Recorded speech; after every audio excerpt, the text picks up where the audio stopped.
PCW news కి స్వాగతం. Bulletin ముందుగా headlines.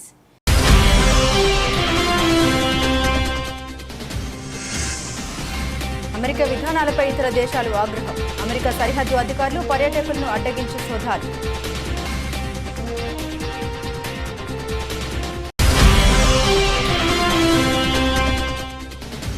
BJP social media team అసత్య ప్రచారాన్ని ముమ్మరం.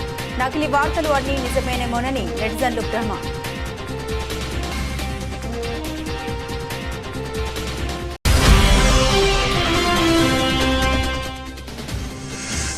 ఛత్తీస్గఢ్లో మరోసారి ఎన్కౌంటర్. భద్రతా దళాల కాల్పులో 3 మావోయిస్టులు మృతి.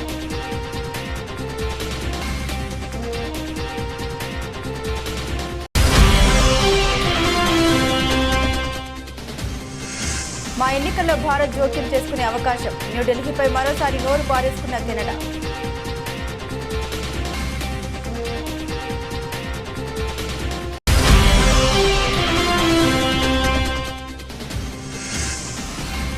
₹700 తగ్గిన బంగారం ధర.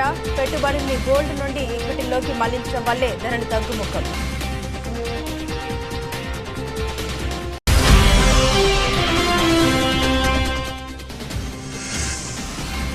నందమూరి ఫ్యాన్స్ కు good news. Aditya 369 re release date fix.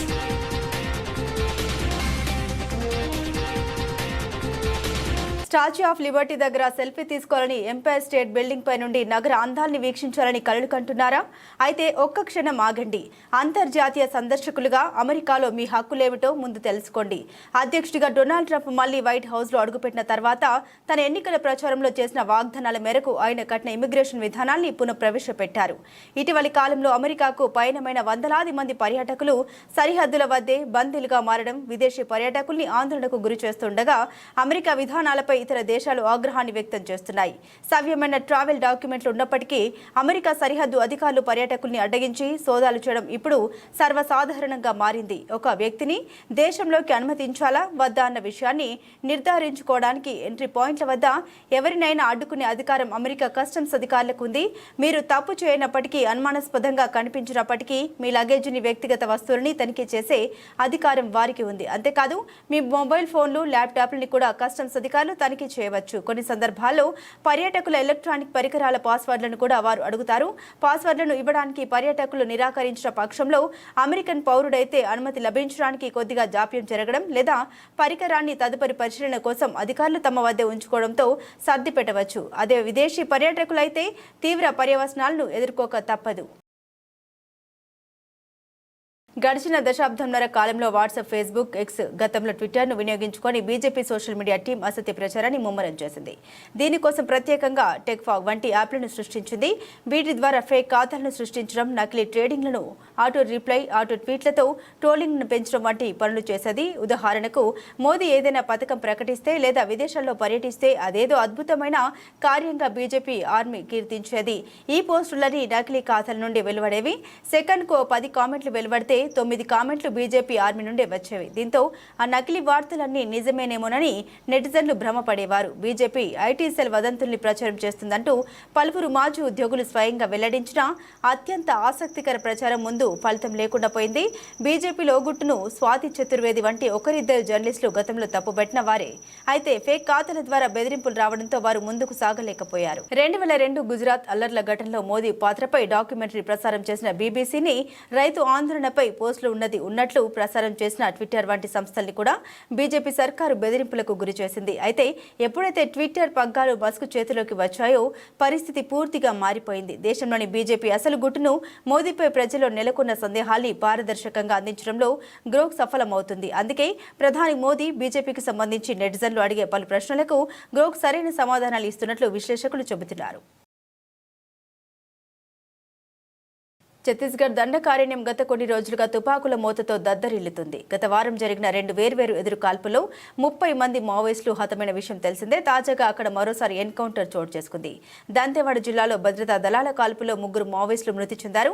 Dantewada, Bijapur జిల్లాల సరిహద్దుల్లోని అటవీ ప్రాంతంలో భద్రతా సిబ్బంది నక్సలైట్ వ్యతిరేక ఆపరేషన్ చేపట్టారు. ఈ క్రమంలో మంగళవారం ఉదయం 8 గంటల ప్రాంతంలో కూంబింగ్ నిర్వహిస్తుండగా ఎదురు కాల్పులు చోటు చేసుకున్నాయి. ఈ కాల్పుల్లో 3 మావోయిస్టులు మృతి చెందినట్లు పోలీసు అధికారులు తెలిపారు.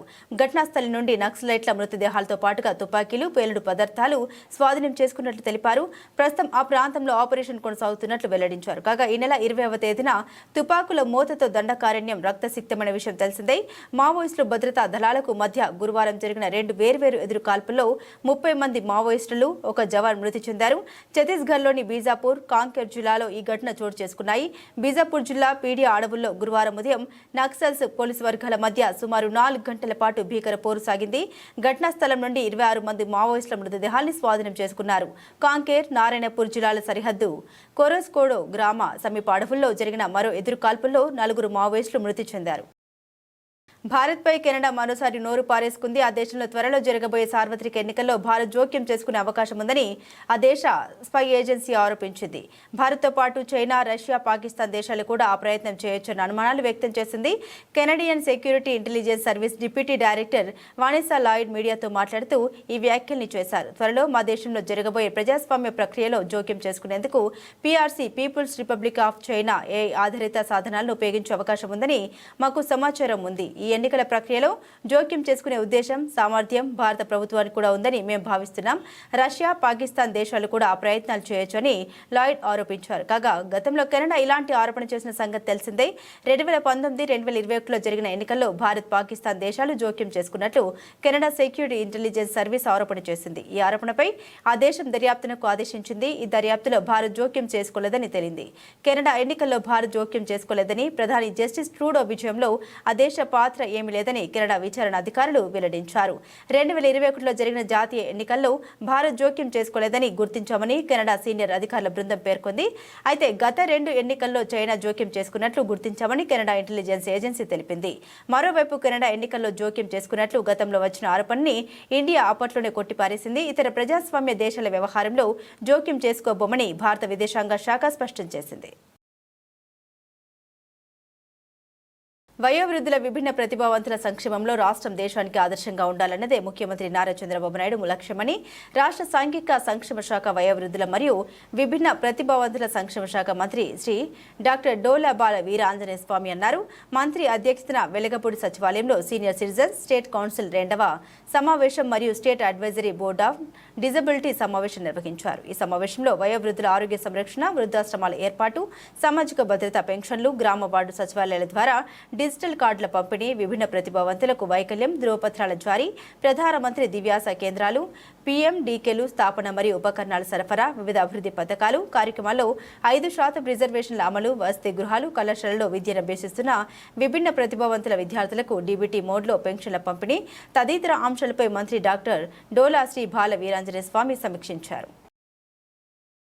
బండి సంజయ్ రాజకీయ పబ్బం కోసం యువత భవిష్యత్తు నాశనం చేస్తున్నారని, బండి సంజయ్ గౌరవప్రదమైన కేంద్ర మంత్రి పదవిలో ఉండి మాజీ సీఎం కేసీఆర్ దొంగ నోట్లు ముద్రిస్తున్నారని నిరాధార ఆరోపణ చేశారన్నారు కోరుట్ల ఎమ్మెల్యే డాక్టర్ సంజయ్. ఒక బాధ్యత కలగాల్సిన ఒక కేంద్ర మంత్రి బాధాకరంగా నిన్న చేసిన వ్యాఖ్యలు జుగుప్సాకరంగా, బాధ్యత రహితంగా, రాష్ట్రానికి సిగ్గుచేటే కాకుండా దేశానికి కూడా సిగ్గుచేటు. బాధాకరం ఏంటంటే మా కరీంనగర్ ఒకప్పుడు మా కరీంనగర్ నుంచే స్టేట్ ప్రెసిడెంట్ అని చెప్పి అనుకున్నాం. కానీ ఇవాళ కరీంనగర్ ప్రజలు కూడా సిగ్గుపడే విధంగా, దయచేసి బండి సంజయ్ గారు మిమ్మల్ని నేను రిక్వెస్ట్ చేస్తూ ఉన్నాను. ఒక తరం పిల్లలు మీ భాష వల్ల, మీ ప్రవర్తన వల్ల ఒక తరం పిల్లలు చెడిపోతూ ఉన్నారు. మీకు కూడా తెలుసు ఎలా చెడిపోతున్నారో పిల్లలు అని చెప్పేసి. మీ మీద నమ్మకం పెట్టుకొని కరీంనగర్ ప్రజలు మిమ్మల్ని 2 సార్లు పార్లమెంట్కి పంపించి ఈసారి మీరు కేంద్ర మంత్రి అయిన తర్వాత కూడా ఇప్పటి వరకు కరీంనగర్ అభివృద్ధి గురించి కానీ, తెలంగాణ అభివృద్ధి గురించి కానీ, మా విద్యార్థులకు ఉద్యోగాల గురించి కానీ, ఇక్కడికి రావాల్సిన ఫండ్స్ గురించి కానీ ఇప్పటి వరకు ఏ రోజు మీ నోట్లో నుంచి వినలేదు. దయచేసి మిమ్మల్ని రిక్వెస్ట్ చేస్తూ ఉన్నాను. ఈ పిచ్చివాగుడు, పనికిరాని మాటలు, వీధుల్లో మాట్లాడుకునే మాటలు దయచేసి మానుకొని మన కరీంనగర్ కానీ మన రాష్ట్రానికి కానీ రావాల్సిన నిధుల గురించి, మీ వెనకాల ఎందరో మంది యువకులు మీ భాషల వల్ల మోసపోతా ఉన్నారు, చెడిపోతా ఉన్నారు, వాళ్లకు ఉద్యోగాలు వచ్చే విధంగా అవి మాట్లాడండి. విద్య, వైద్యము, ఉద్యోగము ఇవి మాట్లాడడం మొదలుపెట్టండి. చాలా రోజుల నుంచి ఇవే రాజకీయాలు మీరు ఆడుతూ ఉన్నారు. ఇప్పటికన్నా మీరు ఈ రాజకీయాలు చిల్లర రాజకీయాలు మానుకొని హుందాగా రాజకీయాలు చేస్తూ మీకు పెద్ద పదవి వచ్చింది ఇవాళ, మీరు కేంద్ర మంత్రి ఇవాళ, ఇప్పుడు కూడా వీధి రౌడీలాగా మాట్లాడితే సబబు కాదు. మన కరీంనగర్ యువకులకు, మన తెలంగాణ యువకులకు మీ వల్ల హాని జరుగుతుందన్న విషయాన్ని మీరు గుర్తుపెట్టుకొని దయచేసి ఇప్పుడన్నా మీ రాజకీయాల్లో మార్పు తీసుకొచ్చి మీరు మా కరీంనగర్ కానీ ఇవాళ తెలంగాణ రాష్ట్రానికి కానీ నిధులు తీసుకొచ్చడంలో కానీ ఉద్యోగాలు తీసుకోవడంలో కానీ వీటి గురించి మాట్లాడని చెప్పి మేము కోరుతా ఉన్నాను. Thank you. జై తెలంగాణ. మొన్న సభలో మంత్రి కోమటిరెడ్డి వెంకటరెడ్డి వ్యాఖ్యలతో తీవ్ర మనస్తాపం చెంది శాసనసభలో ఎమోషనల్ అయిన బీఆర్ఎస్ మాజీ మంత్రి ఎమ్మెల్యే వేముల ప్రశాంత్ రెడ్డి, నేను చనిపోతే నా పార్థివ దేహంపై జాతీయ జెండా కప్పుతారు, అతి కొద్ది మందికి దక్కే గౌరవాన్ని నేను పొందాను, కేసీఆర్ ఆశీర్వాదం వల్ల 3 సార్లు ఎమ్మెల్యే అయ్యాను, 4 ఏళ్లు మిషన్ భగీరథ వైస్ చైర్మన్గా, 5 ఏళ్లు మంత్రిగా పనిచేశాను, భగవంతుడు నాకు ఇచ్చిన శక్తి మేరకు పనిచేశాను. సభలో మాట్లాడుతుంటే సభ్యులు అంతరాయం కలిగిస్తున్నారు, అది లేకుండా చూడాలని సభాపతికి విజ్ఞప్తి చేస్తున్నామన్నారు బీఆర్ఎస్ మాజీ మంత్రి ఎమ్మెల్యే వేముల ప్రశాంత్ రెడ్డి. తమకు విషయం మనవి చేయాలి అధ్యక్ష. కేసీఆర్ గారి దయ వల్ల, బాల్కొండ నియోజకవర్గ ప్రజల దయ వల్ల నేను 3 సార్లు వరుసగా ఈ శాసనసభకు ఎన్నికవుతూ వస్తా ఉన్నాను అధ్యక్ష. కేసీఆర్ గారు నన్ను ఒక 4 సంవత్సరాలు మిషన్ భగీరథ వైస్ చైర్మన్గా, 5 సంవత్సరాల మంత్రిగా నాకు అవకాశం ఇచ్చినారు అధ్యక్ష. నేను మంత్రిగా, మిషన్ భగీరథ వైస్ చైర్మన్గా ఆ దేవుడు నాకు ఇచ్చిన శక్తి మేరకు కేసీఆర్ గారి మార్గనిర్దేశకత్వంలో ఈ రాష్ట్రానికి సేవ చేసుకున్నాను అధ్యక్ష. అయితే అధ్యక్ష, నేను చనిపోతే నా పార్థివ శరీరం మీద జాతీయ జెండా కప్పుతారు అధ్యక్ష. జాతీయ జెండా కప్పి గన్ సెల్యూట్ కూడా చేస్తారు. అట్లా ఈ రాష్ట్రంలో చాలా కొద్ది మందికి ఆ గౌరవం ఉన్నది అధ్యక్ష. ఆ కొద్ది మందిలో నేను ఒక్కని. కాబట్టి ఈ శాసనసభలో మాట్లాడే సందర్భంలో తమరు మైక్ ఇస్తే, తమరు అవకాశం ఇస్తే బాధ్యతగా మాట్లాడటానికి నేను ప్రయత్నం చేస్తా అధ్యక్ష. ఎక్కడ కూడా ఎవరిని కూడా కించపరిచే విధంగా కావచ్చు, సబ్జెక్ట్ డివేట్ అయ్యే విధంగా కావచ్చు మాట్లాడకుండానే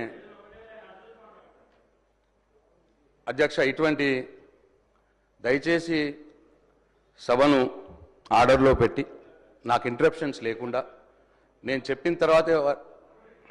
కలెక్టర్ అంటే దర్పం కాదు, ప్రజల్లో మనిషి అయి ప్రగతి మనసుతో ఆలోచించి తన పదవీ కాలంలో ఆ జిల్లాపై చెరగని ముద్ర వేయాలన్నారు. కేంద్రం సహకారంతో పోలవరం త్వరలో పూర్తవుతుంది. సెల్ఫ్ ఫైనాన్స్ ప్రాజెక్టు, అమరావతి రాజధాని పనులు మొదలయ్యాయి. ప్రగతి పనుల్లో ప్రజలు భాగస్వాములు కావాలన్నారు సీఎం చంద్రబాబు నాయుడు. మీరందరూ కలెక్టర్స్, కలెక్షన్ ఆఫ్ రెవెన్యూ. ఇప్పటికి కూడా మీ అందరికి ఎందుకు రిమైండ్ చేస్తుందంటే మీ మైండ్ లో నుంచి అది తీసేయాలి. ఇప్పుడు మీరు chief executive of the district, collector and magistrate. Magistrate అన్నప్పుడు ఎక్కడ కూడా ఎలాంటి అవాంఛనీయ సంఘటనలు జరగకుండా అదే మాదిరిగా ఫ్యూచర్ ని మీరు ప్లాన్ చేసే పరిస్థితిలో ఉండాలి. అట్లా కాకుండా ఒక అథారిటేరియన్ గా మేము రూమ్ లో నుంచి బయట రాము, లేకుంటే కలెక్టర్ అంటే దర్బార్ ఉంటుంది. ఇంతకుముందు పాత రోజులు ఉండేవి, నాకు బాగా జ్ఞాపకం. ఎంఆర్ఓ ఆఫీస్ ఉండేది. మీరు కొత్త కాబట్టి, మీరు కొంత యంగ్స్టర్స్ కాబట్టి మీకు తెలియదు. ఏసీ రూమ్ లో కూర్చొని పంకా పెట్టుకునేవాళ్ళు, మనిషి ఉండి దాన్ని లాగుతా ఉండేవాడు. అంటే అది స్టేటస్ సింబల్ అయిపోయింది. బ్రిటిష్ వాళ్ళు ఉన్నప్పుడు కరెంటు లేదు కాబట్టి ఫ్యాన్ కూడా సరిగా లేకపోతే పంకా పెట్టి దాన్ని లాగుతా ఉంటారు, గాలి ఇస్తూ ఉంటారు. అలాంటి ఓల్డ్ అడ్మినిస్ట్రేషన్. కలెక్టర్స్ కూడా నేను నాకు 30 సంవత్సరాల నుంచి మిమ్మల్ని చూస్తున్నాను. నేను ముఖ్యమంత్రిగా అంత మునుపు కూడా చూశాను. 45 years 47 years చూశాను. అయితే ఈరోజు మనం గుర్తుపెట్టుకోవాల్సింది ఏంటంటే, కలెక్టర్ అనే వ్యక్తి చాలా ప్రజల్లో ఒక ప్రగాఢమైనటువంటి ఇంపాక్ట్ క్రియేట్ చేయగలుగుతాడు. I can say one word, me carrier లో కలెక్టర్, ఆ తర్వాత చీఫ్ సెక్రటరీ. అందరికీ చీఫ్ సెక్రటరీ రాదు, కానీ మెజారిటీకి అనివార్య కారణాలుంటే తప్ప కలెక్టర్ గా రిజెక్ట్ చేయరు. ఈ విషయం మీరు గుర్తుపెట్టుకోవాల్సిన అవసరం ఉంది. ఆ కలెక్టర్ గా మీరున్న సమయంలో మీరు చేసే పనులు, మీరు ప్రజల్లో మీరు చేసిన పనుల వల్ల వచ్చే ఇంపాక్ట్ శాశ్వతంగా ఉంటాయి. ఇప్పటికి కూడా కొంతమంది కలెక్టర్స్ గురించి మాట్లాడుతూ ఉంటాం. ఒక చీఫ్ మినిస్టర్ ఎట్లయితే రాష్ట్రంలో ఒక ప్రగాఢమైన ముద్ర వేస్తారు, కలెక్టర్స్ కూడా వాళ్ళ పరిపాలన ద్వారా అలాంటి ప్రగాఢమైనటువంటి ఇంపాక్ట్ క్రియేట్ చేసే పరిస్థితి వస్తుంది. కాబట్టి మీరందరూ మళ్ళీ అది నేను రిమైండ్ చేస్తున్నా మీ అందరికీ. రొటీన్ అడ్మినిస్ట్రేషన్ ఉంటే మీకు 9 నెలలు అయింది, ఇంకొక 3 నెలలు 6 నెలలు సంవత్సరం అవుతుంది, మళ్ళీ రొటీన్గా ఇంకొక పోస్టింగ్ పోతారు. అది కాదు. What you have achieved during your tenure is very important. ఇది మీరు గుర్తుపెట్టుకోవాల్సిందిగా నేను కోరుకుంటూ, రాజకీయాల్లో ఆధిపత్యం కోసం సొంత తండ్రిని హత్య చేయించిన కూతురు సూర్యాపేట జిల్లా నూతనకల్ మండలం మిర్యాల గ్రామంలో ఈ 17న మాజీ సర్పంచ్ కాంగ్రెస్ సీనియర్ నేత చక్రయ్య గౌడ్ను సొంత కూతురు అల్లుడితో కలిసి హత్య చేశారు. ఈ కేసులో సహా 11 మందిని అరెస్టు చేసిన పోలీసులు గ్రామంలో రాజకీయ ఆధిపత్యం, వర్గ విభేదాలే చక్రయ్య గౌడ్ హత్యకు కారణమని తెలిపిన పోలీసులు గ్రామంలో 30 సంవత్సరాల సర్పంచ్, సహకార సంఘం చైర్మన్ పదవులు చేసిన చక్రయ్య గౌడ్ తనకు వైరి వర్గంగా మారిన మామ చక్రయ్య గౌడ్ను అల్లుడు అంతమొందించాడని తెలిపిన పోలీసులు. ఈ కేసులో మెంచు చక్రయ్య గౌడ్కి మొత్తం 5 కుమార్తెలుంటే 4 కుమార్తెలను ఒకే విలేజ్కి ఇవ్వడం జరిగింది. పెద్ద కుమార్తెని ఊర్లోనే ఇవ్వడం జరిగింది. కనకటి స్వరూప, వాళ్ళ భర్త పేరు ఉప్పలయ్య, వీళ్ళిద్దరు ఇన్వాల్వ్ అయి ఉన్నారు. రెండవ కుమార్తె వేరే ఊరికి ఇచ్చినారు, వాళ్ళు ఈ కేసుకి ఎలాంటి సంబంధం లేదు. మూడవ కుమార్తె కనకటి సునీత, వాళ్ళ భర్త పేరు కనకటి వెంకన్న. A1 ఈ ఆధిపత్యం కోసం ఎవరైతే ఈ ప్లాన్లో ప్రధాన ముద్దాయి ఉన్నాడో కనకటి వెంకన్న. అదేవిధంగా చివరి కుమార్తె 5వ కుమార్తె మనకు కనకటి కళ్యాణి, వాళ్ళ భర్త పేరు లింగయ్య. వీళ్ళిద్దరు కూడా ఇన్వాల్వ్, అంటే మొత్తం 3 అల్లుళ్ళు 3 కుమార్తెలు ఇన్వాల్వ్ అయినారు. ఇది ఆస్తి తగాదాల కోసం కాదు, విలేజ్లో తమ యొక్క సుప్రమసీ కొనసాగుతలేదు. ఈవెన్ మేమందరము, ఎందుకంటే కనకటి వెంకన్న అనే అతను గతంలో మండలంలోనే ఒక ఆధిపత్యం చెలాయించినటువంటి వ్యక్తి. విలేజ్కి వచ్చేసరికి వాళ్ళ మామ మెంచు చక్రయ్యదే నడుస్తుంది. ఇతను అడ్డు తొలగిస్తే నాకు ఎలాంటి తిరుగుండదు అనేటువంటి ఒకే ఒక రీజన్. సిపిఎం పార్టీ రాష్ట్ర కమిటీ పిలుపు మేరకు జీకే మండలం తహసీల్దార్ ఆఫీసులో 16 గ్రామ పంచాయతీలకు సంబంధించిన వివిధ గ్రామ ప్రజల సమస్యల పట్ల సిపిఎం పార్టీ ప్రజా చైతన్య యాత్రలో భాగంగా ఈరోజు తహసీల్దార్ ఆఫీసులో ధర్నా నిర్వహించారు. సిపిఎం పార్టీ మండల కార్యదర్శి గాలికొండ ఎంపీటీసీ అపరంగి బుజ్జిబాబు మాట్లాడారు. ప్రతి కుటుంబానికి జన్మన్ కింద ఇచ్చిన ఇండ్లను 5 లక్షలు పెంచాలని, అలాగే ఆర్వి నగర్ నుండి పాలగడ్డ రహదారి తక్షణమే పని ప్రారంభించాలని, రోడ్లను గ్రామాలకు వెంటనే మంజూరు చేయాలని, రోడ్లపై ఫారెస్ట్ అనుమతులు తక్షణమే ఇవ్వాలని, కొత్త కుటుంబాలకు రేషన్ కార్డులు మంజూరు చేయాలని, ఉపాధి హామీ బకాయి బిల్లులు వెంటనే విడుదల చేయాలని డిమాండ్ చేశారు. సిపిఎం పార్టీ మండల కమిటీ సభ్యులు బి కోటేశ్వరరావు, ఎం చంటిబాబు, కె బాలయ్య, గుమ్మిరేవుల మాజీ సర్పంచ్ పి బాబురావు, జనసేన నాయకులు సిద్ధార్థ, మార్క్, కిలో బాబురావు, గిరిజన సంఘం నాయకులు జి పరమేశ్వరరావు, పాంగి నాగేశ్వరరావు, కొర్ర రాంబాబు, ఆదిమ జాతి మండల కార్యదర్శి, వివిధ గ్రామాల నుండి వచ్చిన గ్రామస్తులు పెద్ద ఎత్తున పాల్గొన్నారు.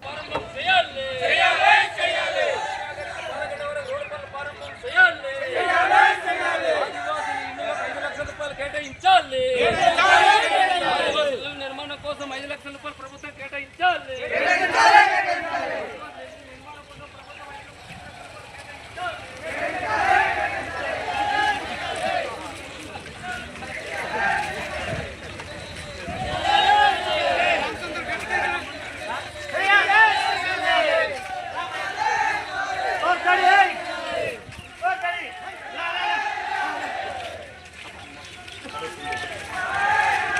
చెప్పండి రా.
అనంతపురం జిల్లా గుత్తి పట్టణంలో టీడీపీ నేతలు జక్కల చెరువు ప్రతాప్ వర్గం హల్చల్ సృష్టించారు. పట్టణంలోని వైసీపీకి చెందిన మాజీ ఎంపీ కోన మురళీధర్ రెడ్డి ఇంటిపై కర్రల రాడ్లతో దాడి చేశారు. పలువురు స్థానికులు చూస్తూ ఉండగానే వైసీపీ నేత కోన మురళీధర్ రెడ్డి ఇంటిపై రాళ్లతో ఇంటి తలుపులు అద్దాలు ధ్వంసం చేసి ఇంటి బయట ఉన్న కారుకు అద్దాలు పగలగొట్టి ధ్వంసం చేసి హల్చల్ చేశారు. అంతటితో ఆగకుండా ఎవరైనా చూసినట్లు చెబితే చంపేస్తామంటూ స్థానికులు బెదిరించినట్లు స్థానికులు ఆరోపిస్తున్నారు. ఈ ఘటన సమయంలో ఇంటి యజమాని ఇంటిలో లేకపోవడంతో ప్రాణాపాయం తప్పింది. అయితే ఘటన జరగక మునిపే గుత్తి సీఐ వెంకటేశ్వర్లు ఇంటికెళ్లొద్దంటూ వైసీపీ నేతను హెచ్చరించడం, సీఐ చెప్పిన కాసేపటి తర్వాతే టీడీపీ నేతలు ఇంటిపై దాడి చేయడం పలు అనుమానాలకు తావిస్తుంది. అదేవిధంగా జక్కల చెరువు ప్రతాప్ వర్గం పెద్ద ఎత్తున భూములను కబ్జాలు చేస్తూ చెరువులో అక్రమంగా ఇసుకను తరలించడం, మండల పరిధిలో పెద్ద ఎత్తున పేకట్ట స్థావరాలను కూడా ఏర్పాటు చేసినట్లు అనేక ఆరోపణలు కూడా ఉన్నాయి. వీటిని దృష్టిలో ఉంచుకొని గొడవలను నివారించాల్సిన గుత్తి సీఐ వైసీపీ నేతను బెదిరించడం ప్రజల్లో తీవ్ర చర్చనీయాంశంగా మారింది. ఎవరో వచ్చి రాలేసిరు పైన. ఎన్ని గంటల సమయంలో? అర్ధ గంట పైన అయింది. ఎంతమంది వచ్చినారు? వచ్చింటారు 50-60 మంది అన్న వచ్చింటారు. ఎందుకు? అది ఏమో విషయం జరిగింది, మనకు కూడా తెలియదు. మేము ఇక్కడ ఉన్నాం. రాలేసిరు మీరు చూసినారా? ఇక్కడ ఉన్నారు కదా, మీరు చూసినారా? ఎవరు వాళ్ళ పేర్లు ఏదో తెలియదు మాకు. ఇక్కడ ఏ ఊరు వెళ్ళినా? బండి సంజయ్ కరీంనగర్ కార్పొరేటరా, కేంద్ర మంత్రా? బండి సంజయ్కి అసలు చదవచ్చా? పాన్ షాప్ల దగ్గర గుట్కాలు వేసుకున్నోడిలా మాట్లాడుతున్నాడు. బండి సంజయ్ అడ్డమైన వెధవలాగా కేసీఆర్ మీద నిరాధార ఆరోపణ చేస్తున్నారు. కుక్క తోకకు గుండ్రాయి కట్టినా చక్కగా కాదు అన్నట్టు బండి సంజయ్ బుద్ధి చక్కగా కాదు. బండి సంజయ్ నిజంగా కేంద్ర మంత్రి అయితే ఆరోపణలు నిరూపించాలని సవాల్ విసిన ఎమ్మెల్సీ దాసోజు శ్రవణ్. బండి సంజయ్ నిజంగానే మొగోడైనట్టయితే, నిజంగానే కేంద్ర హోంమంత్రి అయినట్టయితే, నిజంగానే నైతికత ఉన్నట్టయితే, దమ్ము ధైర్యం ఉన్నట్టయితే ఆ అడ్డమైన అధికారి ఎవడు? వాని పేరు ఎందుకు చెప్పట్లేవు బయటికి? ఎందుకు ఆ రోజు అధికారంలో ఉన్నటువంటి ఒక ముఖ్య నాయకుడు ఆ సదరు అధికారిని బీదర్కు పోకుండా ఆపిండు అని చెప్పని బండి సంజయ్ చెప్తా ఉన్నాడు. దమ్ము లేదా బండి సంజయ్ నీకు? చెప్పు, అధికారి పేరు చెప్పు. ఆ రోజు ఉన్నటువంటి ఒక ముఖ్య నాయకుడు ఎవడో వాడి పేరు చెప్పు. వాడి పేరు చెప్పవు, వీడి పేరు చెప్పవు. అడ్డమైనటువంటి ఒక వెధవ లెక్క నువ్వు ఇష్టం వచ్చినట్లు ఇవాళ కేసీఆర్ గారి పైన నిరాధారమైన ఆరోపణలు చేస్తే న్యాయమా బండి సంజయ్ అని చెప్పని ఇవాళ నేను ప్రశ్నిస్తా ఉన్నాను. ఇవాళ దేశ అంతర్గత రక్షణకు బాధ్యుడైనటువంటి ఒక హోంశాఖకు మంత్రిగా ఉండి కుక్కతో ఒక గుండ్రాయి కట్టినా చక్కగా కాదన్నట్టుగా ఇవాళ బండి సంజయ్ గారు వ్యవహరిస్తా ఉన్నారు. ఎలుకతోలు ఎంత ఉతికినా నలుపు నలుపే గాని తెలుపు కాదు అన్నట్టుగా ఇవాళ బండి సంజయ్ గారు వ్యవహరిస్తా ఉన్నారు. అల్జిమర్ వ్యాధి ఉందేమో బండి సంజయ్కి, అర్థం కావట్లేదు. కరీంనగర్ కార్పొరేటర్ కాదు అయ్యా నువ్వు, కరీంనగర్ గల్లీ లీడరు కాదయా నువ్వు. ఢిల్లీలో పార్లమెంటు సభ్యుడివి, ఢిల్లీలో కేంద్ర మంత్రివి. కరీంనగర్ కార్పొరేటర్ కాదు బండి సంజయ్, నువ్వు కరీంనగర్ ఎంపీవి. ఈ సోయి మరిచి ఇవాళ ఇష్టం వచ్చినట్టు మాట్లాడుతూ ఉండు. నేను ఇంత పరుషంగా మాట్లాడను, కానీ మాట్లాడవలసిన అవసరం ఏర్పడతా ఉంది. ఎందుకంటే ఉన్నతమైనటువంటి ఒక పదవుల్లో ఉన్న వాళ్ళు ఆరోపణలు చేసినప్పుడు ఆ ఆరోపణలు సహేతుకంగా రుజువు చేయవలసిన ఒక బాధ్యత వాళ్ళపైన ఉంటుంది. వెనకటికి ఒక ఎర్రోనికి మల్లెపూ ఇస్తే ఎక్కడో పెట్టుకుని వాసన చూసినట్టుగా ఇవాళ అంత పెద్ద కేంద్ర మంత్రి పదవిని నరేంద్ర మోడీ కట్టబెట్టి, భారతీయ జనతా పార్టీ కట్టబెడితే ఆ పదవిలో కూర్చొని వాడెవడో అడ్డమైనోడు ఏదో చెప్తే ఇంకెవడో అడ్డమైనోడు ఇంకేమో చెప్పిండు అని చెప్పని అడ్డమైన భాషలో అడ్డదిడ్డంగా బండి సంజయ్ మాట్లాడుతూ ఉంటే నవ్వాలనా, ఏడవాలనా, సిగ్గుపడాలనా అర్థం కావట్లా. Bandi Sanjay is not an individual. Bandi Sanjay Bharatiya Janata party నాయకుడే కాదు. బండి సంజయ్ నా భారత ప్రభుత్వానికి కేంద్ర మంత్రి కూడా. ఒక మంత్రి హోదాలో ఉండి తెలంగాణ తొలి ముఖ్యమంత్రి, ఇవాళ శాసనసభ్యుడు, leader of the opposition, Telangana జాతిపిత కేసు. రికార్డు స్థాయిలో దూసుకుపోయిన బంగారం ధరలు తిరుగుమాన బాట పట్టాయి. ఆభరణాల వర్తకులు, స్టాకిస్టులు అమ్మకాలకు మొగ్గు చూపడంతో దేశ రాజధాని న్యూఢిల్లీ బులియన్ మార్కెట్లో తులం బంగారం ధర 700 దిగొచ్చింది. దీంతో 99.9% స్వచ్ఛత కలిగిన 10 గ్రాముల బంగారం ధర 90,550కి తగ్గినట్లు ఆల్ ఇండియా సరఫరా అసోసియేషన్ వెల్లడించింది. ఉక్రెయిన్, రష్యా దేశాల మధ్య జరుగుతున్న యుద్ధం ఎట్టకేలకు ముగింపు పలికే అవకాశాలు ఉండడంతో ఇన్వెస్టర్లు తమ పెట్టుబడుల్ని గోల్డ్ నుండి ఈక్విటీల్లోకి మళ్లించడం వల్లే ధరలు తగ్గుముఖం పట్టాయని బులియన్ వర్తకులు వెల్లడించారు. దీంతో ధరలు వరుసగా 3వ రోజు తగ్గాయి. మరోవైపు వెండి ధరలు పెరిగాయి. పారిశ్రామిక వర్గాలు నాణేల తయారీదారుల నుండి కొనుగోలు ఊపందుకోవడంలో కిలో వెండి 200 అందుకొని 1,05,000 రూపాయలు పలికింది. అంతర్జాతీయ మార్కెట్లో ఔన్స్ గోల్డ్ $3,028.90 పలకగా వెండి $30కు పైగా కొనసాగుతుంది. టాలీవుడ్ సీనియర్ నటుడు నందమూరి బాలకృష్ణ నటించిన క్లాసిక్ చిత్రాల్లో ఆదిత్య 369 ఒకటి. సైన్స్ ఫిక్షన్ బ్యాక్ డ్రాప్ లో వచ్చిన ఈ సినిమాకు దిగ్గజ దర్శకుడు సంగీతం శ్రీనివాసరావు దర్శకత్వం వహించగా 1991 ఆగస్టు 18 విడుదలైన ఈ చిత్రం సూపర్ హిట్ అందుకోవడమే కాకుండా పలు అవార్డులను గెలుచుకుంది. ఈ చిత్రం భారతీయ సినిమాలో మొట్టమొదటి టైమ్ ట్రావెల్ చిత్రంగా పరిగణించబడుతుంది. ఇక ఈ సినిమాలో బాలకృష్ణ విజయనగర సామ్రాజ్య రాజు శ్రీ కృష్ణదేవరాయలుగా నటించి అలరించారు. అయితే ఈ సినిమా వచ్చిన 34 ఏళ్ల తర్వాత మూవీని మళ్లీ రిలీజ్ చేయబోతున్నట్లు చిత్ర బృందం ప్రకటించిన విషయం తెలిసిందే. మొదట సమ్మర్ కానుకగా మే నెలలో విడుదల చేద్దామనుకున్నారు మేకర్స్. అయితే అభిమానులకు గుడ్ న్యూస్ చెబుతూ ఒక నెల ముందుగానే విడుదల చేయబోతున్నారు. తాజాగా ఈ సినిమా విడుదల తేదీని మేకర్స్ ప్రకటించారు. ఈ సినిమాను ఏప్రిల్ 4న రిలీజ్ చేయనున్నట్లు ప్రకటించారు. ఈ సందర్భంగా కొత్త పోస్టర్ను పంచుకున్నారు. ఇళయరాజా సంగీతం అందించిన ఈ చిత్రంలో మోహిని హీరోయిన్ గా నటించగా అమరీష్ పురి, టీను, ఆనంద్, నటుడు తరుణ్, సుత్తివేలు తదితరులు ఈ సినిమాలో కీలక పాత్రల్లో నటించారు. ఈ చిత్రాన్ని ఎస్ అనితా కృష్ణ నిర్మించారు. ఎస్పీ బాలసుబ్రహ్మణ్యం సమర్పణలో శ్రీదేవి మూవీస్ బ్యానర్ పై తెరకెక్కింది. బులెటిన్ ముగించే ముందు హెడ్లైన్స్ మరోసారి.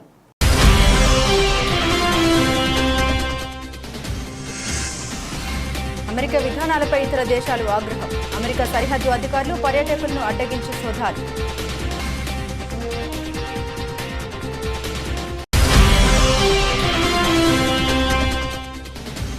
బీజేపీ సోషల్ మీడియా టీం అసత్య ప్రచారాన్ని ముమ్మరం. నకిలీ వార్తలు అన్నీ నిజమేనేమోనని నెటిజన్లు భ్రమ.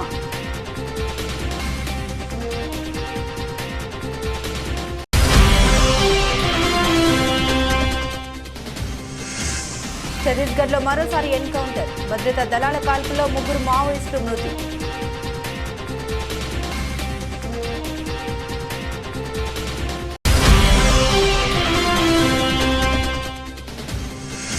మా ఎన్నికల్లో భారత్ జోక్యం చేసుకునే అవకాశం. న్యూఢిల్లీపై మరోసారి నోరు పారేసుకున్న కెనడా.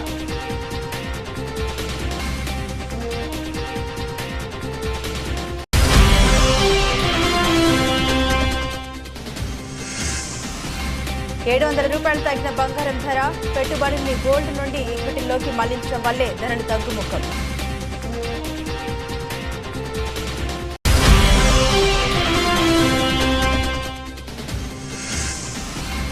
నందమూరి ఫ్యాన్స్ కు good news. Aditya 369 release date fix.